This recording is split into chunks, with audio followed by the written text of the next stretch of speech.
This is 361's Pop Blaze 5.0, initial impression after 55 kilometers. Kung gusto nyo mapanood yung unboxing nito, na-post ko na yung video weeks before.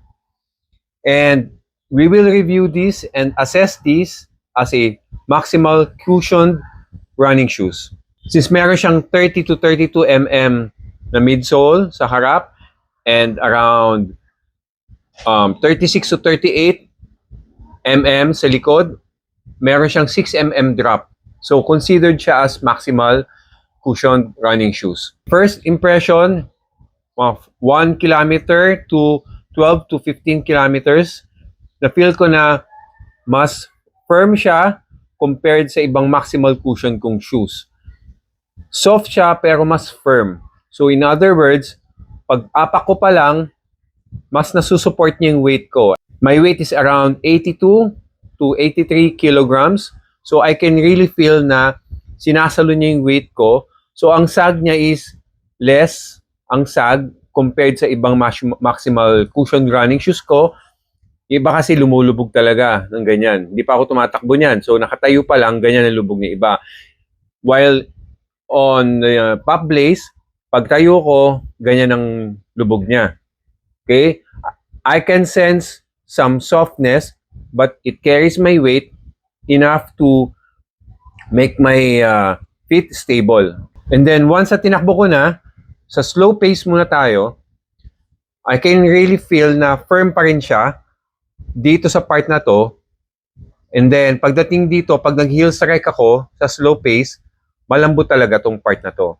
Okay? Pero yung firmness dito, hindi naman siya sobrang tigas. Andun pa rin yung may softness pa rin. Pero compared sa ibang maximal cushion running shoes ko, mas firm to. Okay? Pero talagang I can really feel na makapal siya talaga. Yun yung feeling mo, parang talagang nakaangat ka sa sahig. Okay? And then, once na bilisan ako ng speed ko, yung pace ko, nagmi-midfoot ako, dun ko na-feel talaga na mas lumulubog na siya. Mas nagiging malambot na siya pag malakas yung impact, pag mabilis yung speed.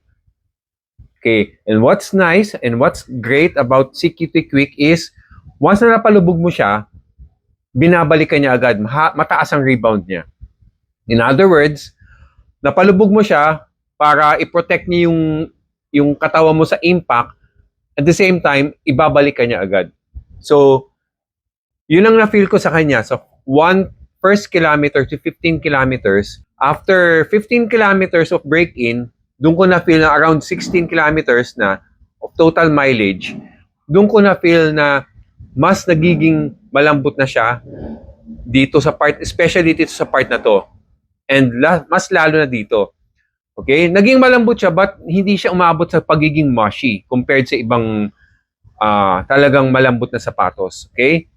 Andun pa rin yung pagiging firm niya compared sa iba. But mas nag-improve na yung pagiging malambot niya. Alright?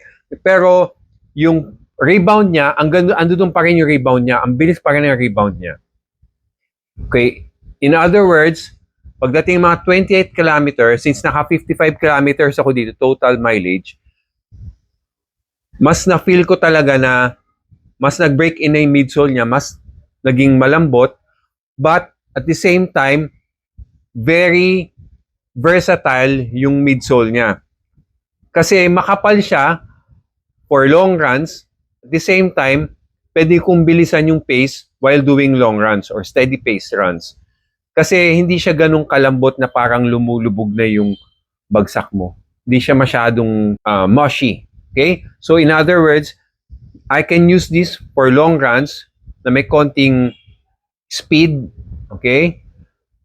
Again, this is not a shoes for intervals or speed runs. But compared sa ibang maximal cushion shoes, very versatile siya. Kasi malambot siya, okay? At the same time, or makapal siya, at the same time, very high ang rebound niya. Nasa firm side siya, very responsive yung midsole niya to help you maintain the fast pace dun sa mga long runs mo. And yung outsole niya, so far, after 55 kilometers, chinecheck ko siya, halos walang sign of wear.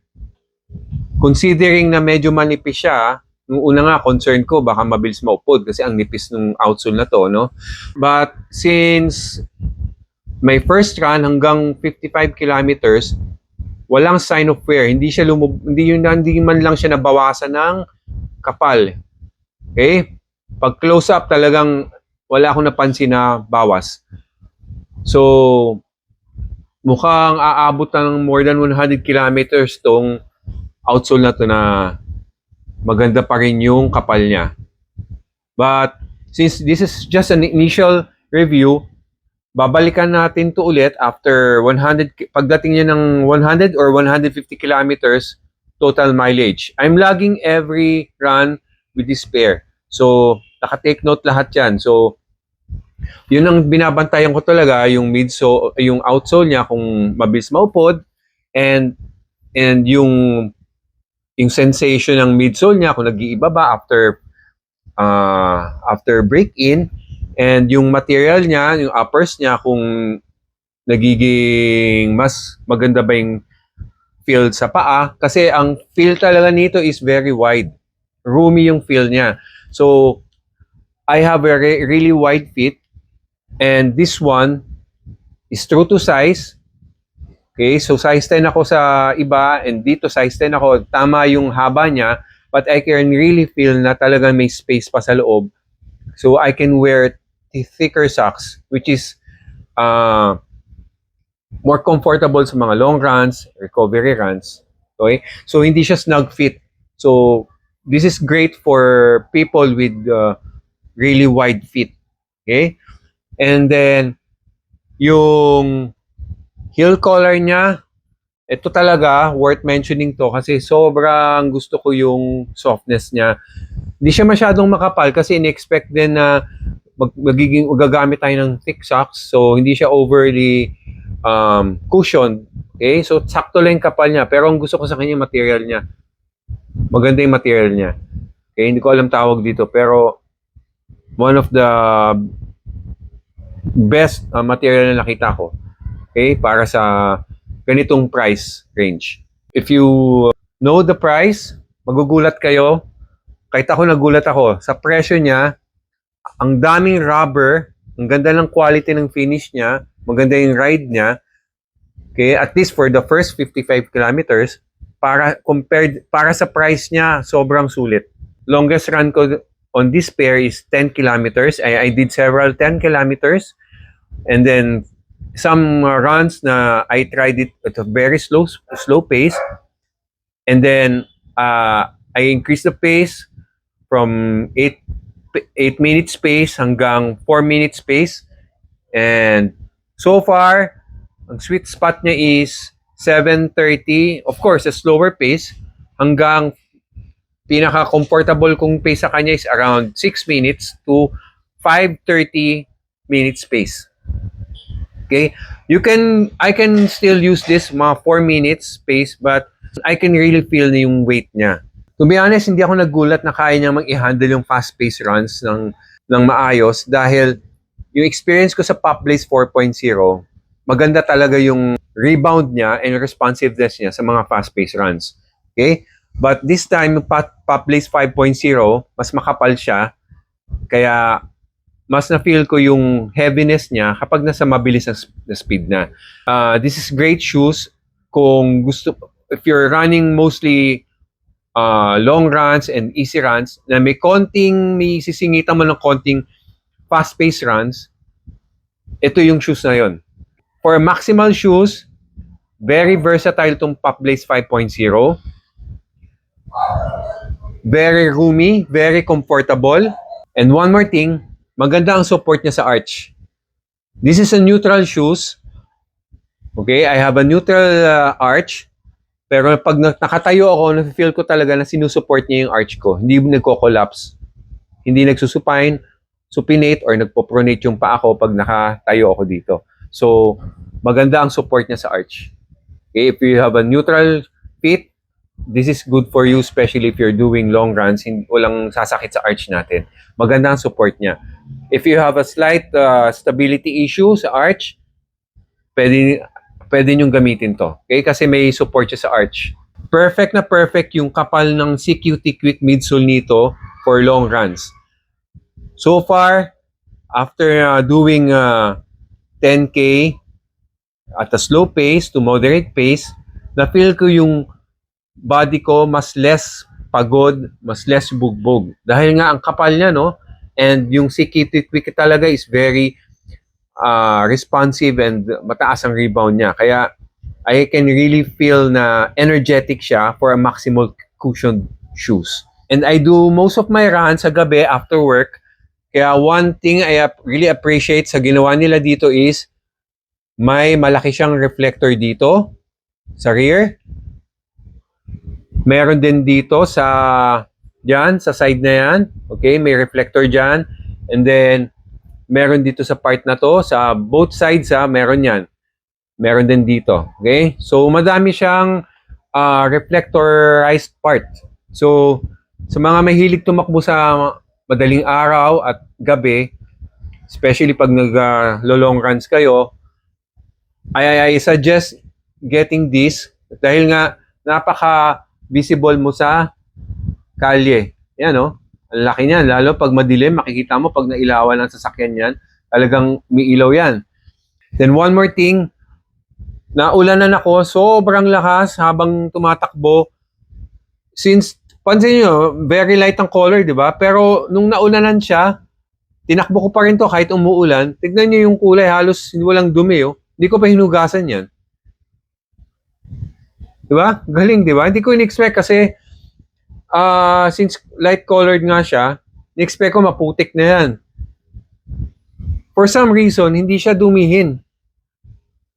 And yun nga, yung krill jacquard ng uppers niya, isa pa pala yun, napaka-breathable niya. Okay, never ko na feel na uminit yung pa ako. Kasi tumatakbo ko pag weekends, maabot ako tanghali. So far, so good yung upper materials niya. Hindi mainit sa paa. And pag umuulan din, I can really feel na may konting warmth. So yun ang maganda sa krill jacquard kasi. So, pwede siya sa malamig, pwede siya sa init. Okay? Good yan, good. Okay, so sa next review natin, after 100 kilometers to 150 kilometers, check natin ulit yung ilalim. Okay? And then, check ko ulit. I'll be doing this siguro sa mga next runs ko, long runs ko, I'll be doing a 21 kilometer. I-observe natin kung mag-aababago ba yung pagiging malambot niya. Yung iba kasi, sobrang lambot, dumadapa na yung sole. So, nawawala na yung bounciness, nawawala na yung pagiging supportive niya sa weight, at saka protective sa impact. So, dumadapa na yung iba. So, yun ang aabangan natin kung after doing during 21 kilometer run, kung may changes ba sa midsole niya. Okay? And then, so of course, sa comfort niya, kung talagang maganda pa siya for long runs. So please follow me kung gusto nyong ma-update sa 361 Pop Blaze 5.0 and ibang shoes din na tinetest ko. And as much as possible, I want to give a very objective review, detailed review of every pair ng sapatos na i-review natin. Okay? And I hope na gustuhan nyo yung initial impression ng 361 Pop Blaze 5.0. If you have more questions, may mga gusto kayong sabihin, you can just comment. And pwede nyo rin i-click yung yellow basket. Gusto nyo makita yung ibang available colors, sizes, and yung price nito.